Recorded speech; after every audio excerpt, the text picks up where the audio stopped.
You can only do so much before you burn out. Your body knows its limits and it will let us know it's had enough. We get ill, feel frustrated, or we end up in pain, and yet we still keep pushing ourselves. We override the natural signals we have been given and go against the appropriate and the natural paces of our bodies.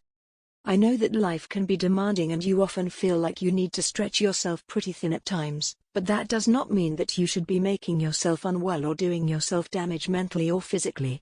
It is okay to say no, and it is okay to ask for help.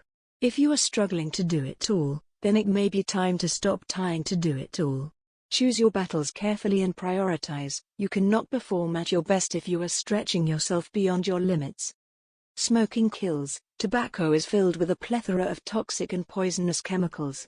If you were to inject all the chemicals from a single cigarette, instead of smoking them, you would die almost instantly. Smoking is linked to all cancers, including cervical.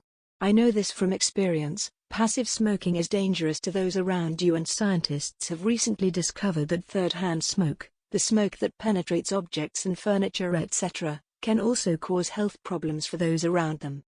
There are many different techniques that can be applied to giving up smoking: patches, gum, sprays, hypnotherapy, and support groups. Because after all, it is an addiction.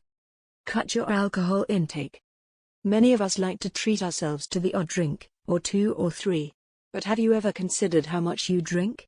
If you drink a bottle of wine at the end of the day, you could be drinking over 8 times your recommended daily allowance of alcohol, and that would also classify you as a binge drinker. Shocking, really, isn't it?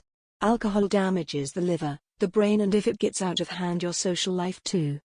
If you like the taste of wine but don't want to be clocking up the units, there are now plenty of alcohol-free alternatives on the market. They taste just as good, but that are much better for you, and you may do well to do a swap every now and again, or even just to try them out. You may be pleasantly surprised. Get your body moving. Exercising is without a doubt one of the best things you can do for your health. As little 2 hours a week can greatly impact your health, and exercise can be fun. There are so many forms of fitness activities out there that there is bound to be one that you will enjoy.